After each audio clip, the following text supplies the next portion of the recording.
Hello, everybody, and welcome to another episode of Gallery Theater Presents.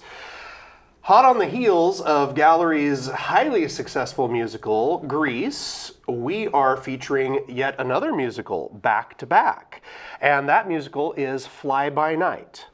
Today, we are going to talk to the director of Fly By Night, Seth Renne, and one of the stars of Fly By Night, Betsy Joan LeClaire.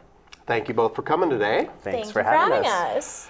So, as we said, Fly By Night, and this is kind of rare. This is very rare for Gallery Theater to have two musicals back to back.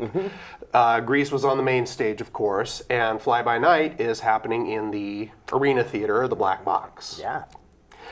So, how did this come about? I mean, because, you know, musicals back to back is pretty rare, and it's a nice little treat. Yeah, when we were in the process of play selection for the 2024 season, this play had been on our radar for quite some time, and Vicki Ragsdale was really a big champion for it, and the vibes of it felt really appropriate for this fall time slot, and it being only a 7-person cast, doing it in the arena just felt like the right decision for a relatively unknown show with a small cast. It would be hard to fill the main stage for it.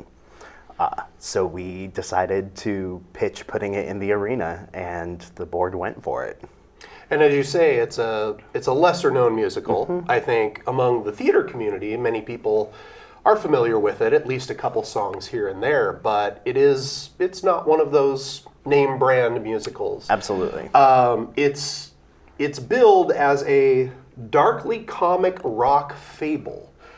There's a lot to unpack there. So can you help me out with that a little bit? Yeah, so it's such a beautiful script. The music is the most stunning music that I've had the privilege to work on.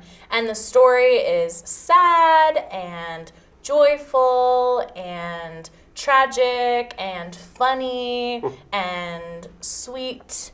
And it takes you on a journey that's focused around a select number of characters over the course of a year. And that's what it is. And what's the setting and the time frame of the show? It takes place between November 9th, 1964 and November 9th, 1965, which was the date of the massive East Coast blackout that went from Canada all the way down. Oh. And when was the show, written? It's modern-ish? Yeah. It debuted in 2015? 2015 or 14. Yeah. Like off-Broadway kind of thing? Yeah, they did it as part of the New York Theater Workshop. Oh. It actually had its full show debut at a college, and it started as a project that the authors were doing while they were students. Wow, that's really something. So it is set in New York City, you said? It's set in Manhattan? New York City and Mostly. Hill City, South Dakota. Okay. Yeah, it's a non-linear show, so there is a narrator that is going to guide us through this story, and we sometimes jump backwards in time, see something happen, and then go back and see how we got there, or you'll see an event happen, and then later throughout the show, they'll be like, okay, remember this? Now we need to jump back. My character is from Hill City, South Dakota, North Dakota. Okay. Is it north? South Dakota. South. I can't tell I think the it's difference. South Dakota. Is there a difference? Is there a difference? Dakota. I'm not sure. One has Black Hills and one has Mount Rushmore, I think. Wait, no. Maybe they're the same thing. Maybe. Geography, folks. That's what keeps us... I'm an actor. Yeah, exactly. So what was, I guess this is a question for both of you individually, what was your first experience with this show? I saw a production of it in Portland back in 2016. It was the Oregon premiere of this show, and I think that's the only production that's happened in Oregon besides ours.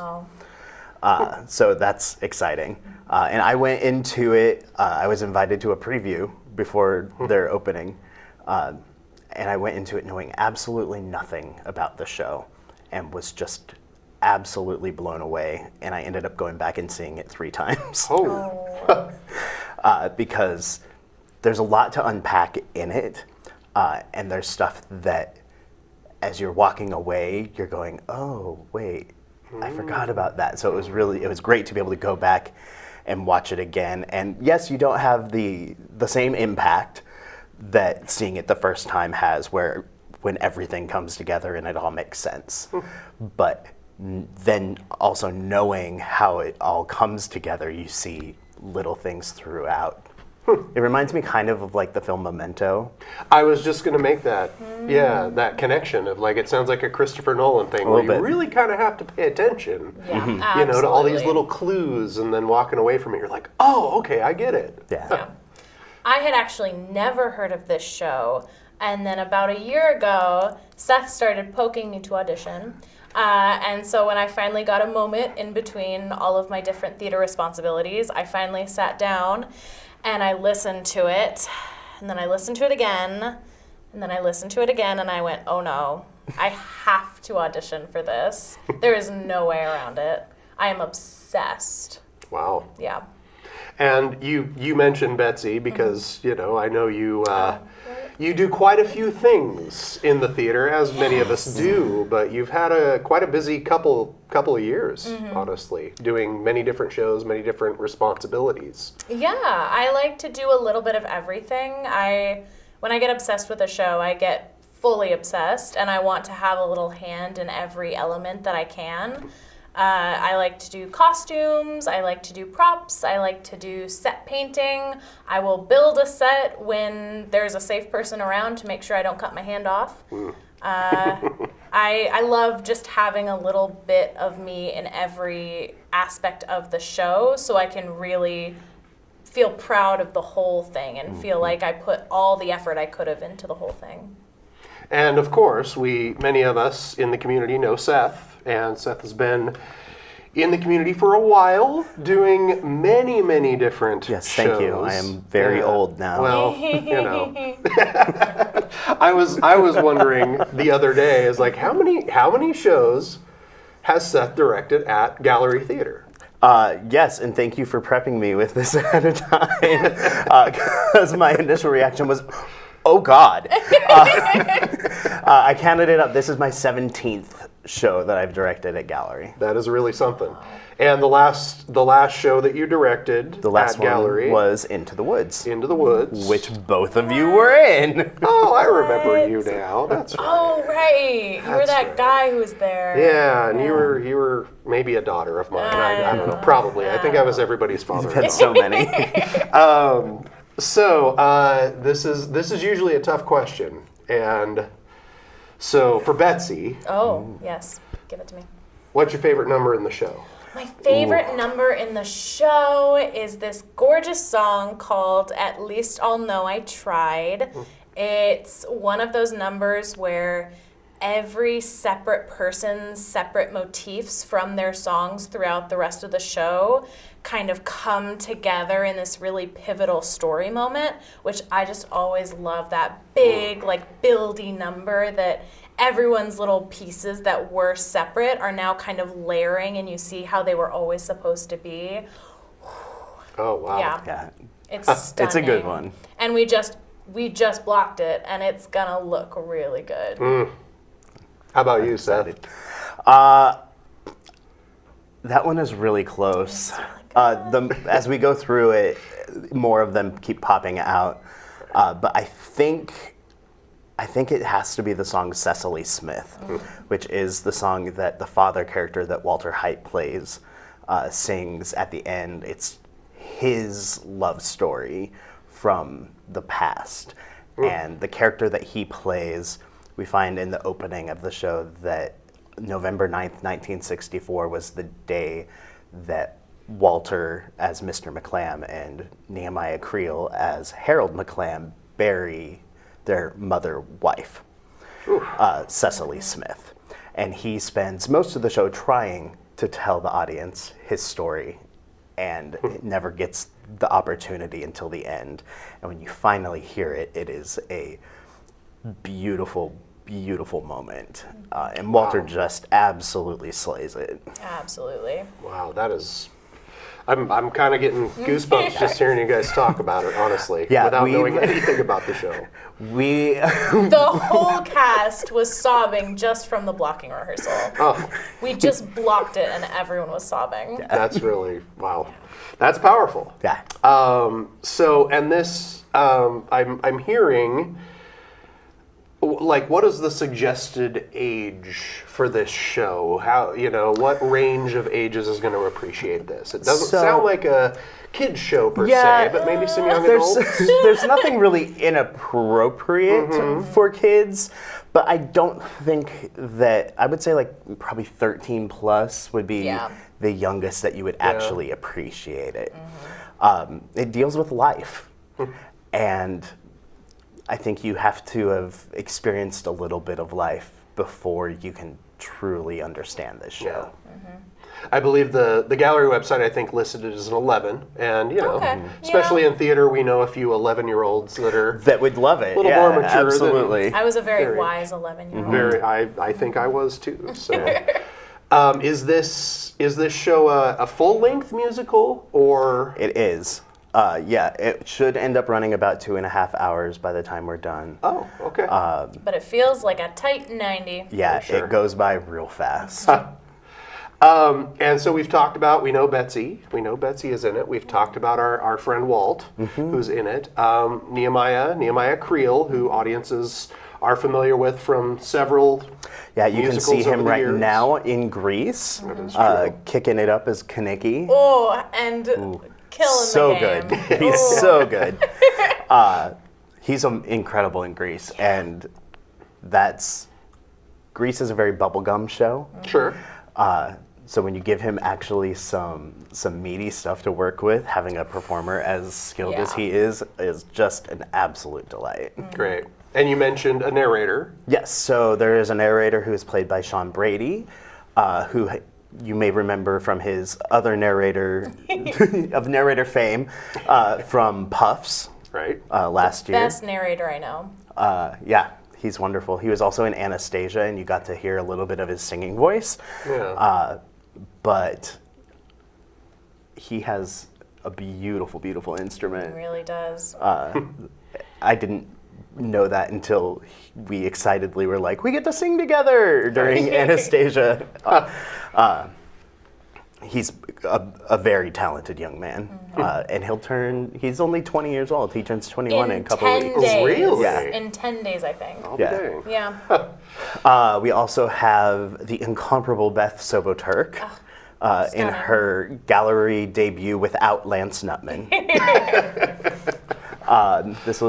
She was in Beauty and the Beast. Right. She was in Into the Woods. She was in Trifles. The God Game. The God Game. Right. And I think this is her 5th show with us. Is that right? Sounds about right. Sounds about right. Yeah. Very, very talented actress. And she plays Betsy's sister. Yeah. The best sister a girl could ask for. And it's been really special to watch the two of them find these two characters and bring them to life. She's such a wonderful scene partner. That's great. As She you gives know. so much. Yeah. And we have Walter Height, as we said. Right. We have Sean Keller, who plays, his name is Crabble. And if the name it gives you any indication, he is a somewhat cranky New Yorker. He owns a deli where our hero Harold works. And then we also have a new face to Gallery Theater. His name is Sawyer Buyagawan, and he recently graduated from George Fox University with a degree in theater. And he is playing Joey Storms, who is a playwright. Awesome. / director / producer. Not a line from the show. No, not at all. Well, that's wonderful, because one of the things I'm absolutely love about community theater, especially gallery theater, is those new faces that we see. We in this show specifically, we've got a lot of very skilled regular performers that we all know, just kind of, mixing up a little bit with people that we haven't worked with, but to get that new blood in here that is like, oh wow, who's that new person? Yeah. That's always wonderful. Yeah. And he's fantastic. He's awesome. He's That's great. amazing. You mentioned, speaking of people's beautiful instruments, one of the other wonderful things about the Arena Theater that a lot of people don't know is the acoustics in that theater, in the small black box, are absolutely beautiful. And the first time I did a musical in there, Which I believe is the last time we did a musical in the Arena. I thought Really? so, Wow. was I Love You Because, also directed by Seth. Yeah. And one of the things that made that so powerful is having an actual combo, an actual band in the Black Box Theater, and you're doing it again. We are. Our amazing music director, Christy Smith, has put together a small combo. It's written for 4 pieces, so we're very lucky that we're able to do that in that space. So we will have a live band with piano, drums, bass, and guitar. And they are going to be rocking it out. Yeah. Right, you'll be able to see them through a window on stage, Oh, wow. and They're part of it. it's they are an actual character in the show. Oh, wonderful. Yeah. I'm so excited to have a band. I love a musical with a band. The live energy you get from a live band is, Yeah. there's nothing like it Yeah. on stage, yeah. They just had their first rehearsal this last week, and Christy came back just soaring. She was so excited. So your combo is, I would assume, keys, Yeah, bass, so Christy will be on the guitar. keys. And then we have 2 musicians out of Salem that are going to be on guitar and bass. And then McMinnville's own Yuya Metsuda will be on drums. Excellent. He's a good get. Yeah. He's in high. Both He he is. both he and Christy are in very high An demand. incredible drummer. That's fantastic. Yeah.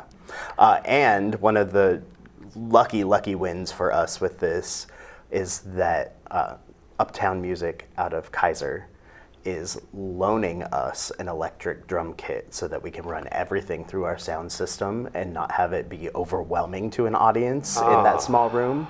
So all of the instruments will be coming through the sound system, and it won't be overwhelming our performers. Oh, that is brilliant. I do get easily overwhelmed. Well, and with the good acoustics in that room, yes, putting a full drum kit is that would be a little intense. Yeah, absolutely. So, nice. So, for those of us looking to see this show, which I highly recommend, I am also going in knowing virtually nothing about this show, which for me is kind of a rarity, and me and my wife both love it when we can do that and just be surprised, be taken along by the journey. So, this show runs from October 11th to November 3rd at Gallery Theater. Friday and Saturday night performances at 7:30, Sunday matinees at 2 p.m. Are there any, usually, there might be an opening night reception, some kind of things like that. Are we doing anything like that for this show too? Yeah, there'll be the opening night reception. We should have cupcakes furnished by our cookie lady, Kelly. She did some wonderful ones for Greece. And then we will also have our featured cookies for the show, the way that we've done for the past year or so. And we are very excited about that. They are just now finalizing what they're going to be. So we look You'll forward have to to find that. out. Yeah.